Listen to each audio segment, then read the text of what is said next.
पंकज जी, शुरुआत आपसे कर रही हूँ। एक सीधा सा सवाल है, ये जब मल्लिकार्जुन खड़गे कहते हैं कि ऐसे जुड़ गए हैं जैसे बेटे की शादी है, मतलब मेहनत से तो किसी को दिक्कत नहीं होनी चाहिए। और प्रधानमंत्री नरेंद्र मोदी पहली दफा ऐसा थोड़ी करें पंकज जी, आपने उनको हर चुनाव में इसी तरीके से रैलियों पर रैलियां करते हुए देखा है। नंबर और आंकड़ा तो आप पूछिए ही मत।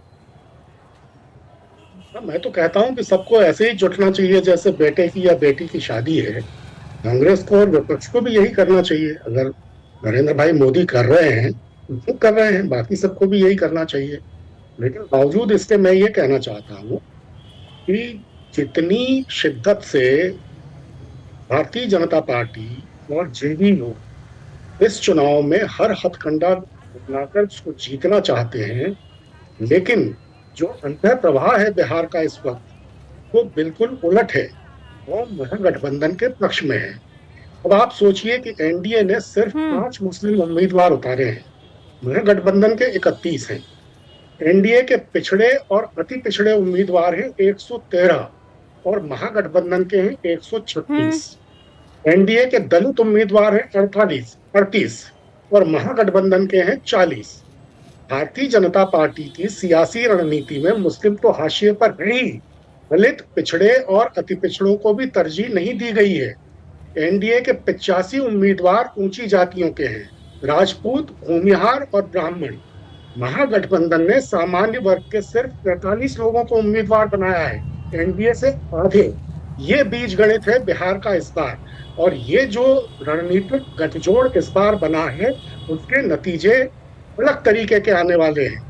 जो पार्टी उस मुस्लिम समुदाय को, जिसकी आबादी बिहार में पौने 18% है, पौने 18%, चुनाव लड़ने के लिए एक भी टिकट नहीं देती।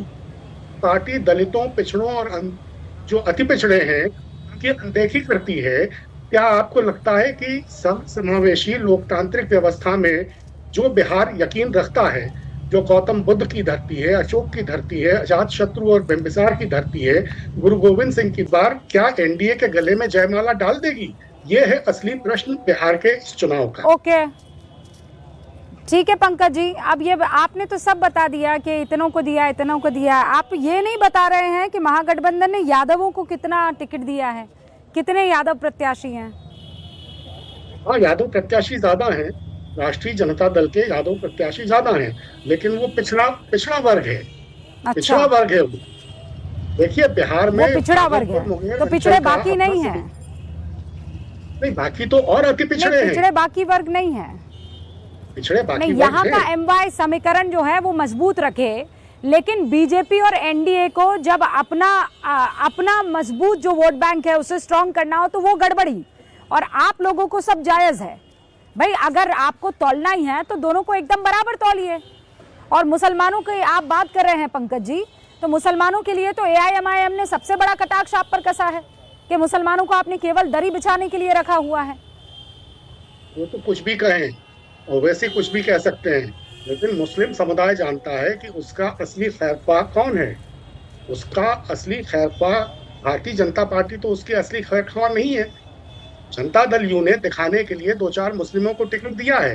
देखिए बिहार में भागलपुर मुंगेर अंचल का अपना समीकरण है, भोजपुर का अपना है, मगध का, मिथिला का, सारण और तिरहुत का नहीं नहीं नहीं नहीं नहीं पंकज जी, आप जितना नहीं नहीं पंकज जी, मैं आप जैसा वरिष्ठ पत्रकार अगर इस तरीके की बातें करेगा तो वो बहुत दुर्भाग्यपूर्ण होगा।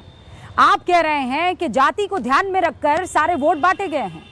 आप ये कह रहे हैं कि जो जनरल कैटेगरी के लोग हैं, जो मिडिल क्लास है या जो किसी जाति को रिप्रेजेंट वैसे नहीं करता है, उसकी कोई पूछ नहीं है। मतलब जाति है कि जाति नहीं। यही तो बिहार की ये बदहाली का सबसे बड़ा कारण, सारे बड़े लोग ये बताते हैं, जितने भी समझदार लोग ये बताते हैं कि एक जाति है जो नहीं जा रही है, जिसकी वजह से बिहार की हालत ये है। और आप वो कह रहे हैं कि महागठबंधन ने तो जातियां देख देख कर टिकट बांटी है। हो गया फिर तो सर। महागठबंधन नहीं, क्यों, एनडीए ने भी जातियां देख देख कर टिकट बांटी है। अब तक बिहार का इतिहास क्या रहा है?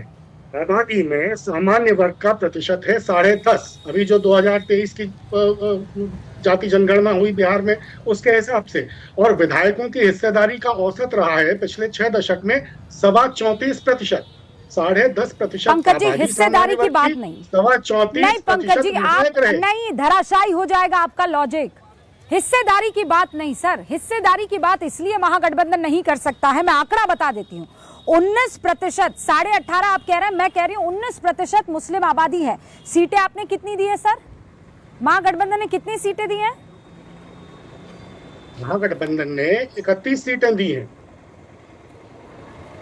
All right, wonderful. और 13% यादव को कितनी सीटें दी हैं?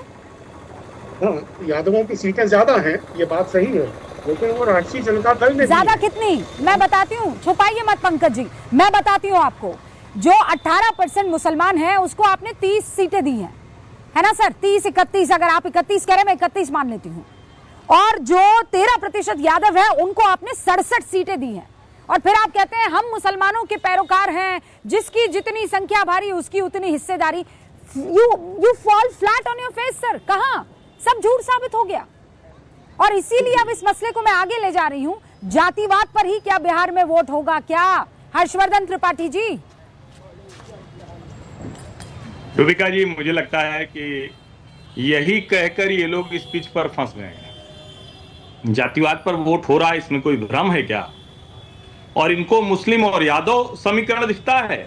और भारतीय जनता पार्टी और जनता दल यूनाइटेड ने एक साथ बैठकर सीटें तय की, इसलिए उनको पता है कि फॉरवर्ड क्लास है, ओबीसी है, ईबीसी है, गैर यादव सब उनके पास है। और यहीं तो जाकर पीटता है ना विपक्ष बार बार। और जब ये कहते हैं तो एक आपने बताया कि मुसलमान कितना है और उसको कितना टिकट दिया, क्योंकि ये तो कहते हैं भाई ये मुसलमानों खैर ख्वाह।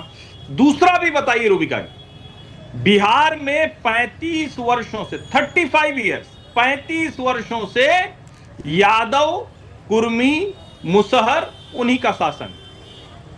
लालू प्रसाद यादव, राबड़ी देवी वो भी उनकी पत्नी, नीतीश कुमार और जीतन राम मांझी।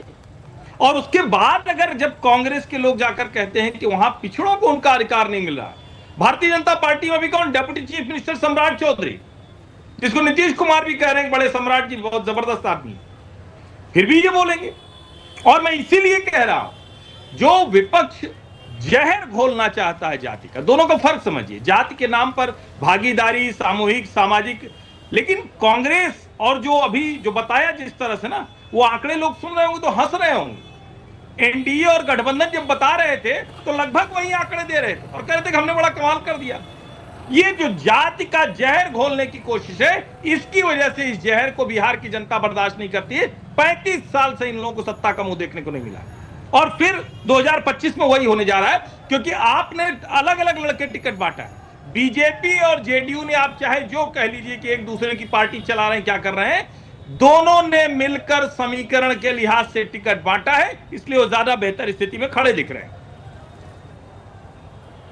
नहीं, और आखिरी बात, जो स्वर्ण जाति से कोई मुख्यमंत्री था वो कांग्रेस की तरफ से ही तो थे ना सर, ये हमको नहीं भूलना होगा। और आप सही कह रहे हैं कि इतने दशक गुजर गए हैं और अब तक बदहाली में अगर पिछड़ी जाति है, अगर बदहाली में ओबीसी है, दलित है, ईबीसी है, इकोनॉमिक बैकवर्ड क्लास, मतलब 100 जातियों को मिलाकर वो ईबीसी बना दिया गया है। आज भी हालत वो की वो है। लेकिन उसके एक हाँ, लाइन में कह दूं, लोग नाराज होंगे और पॉलिटिकली बहुत ये अनपॉपुलर ओपिनियन है।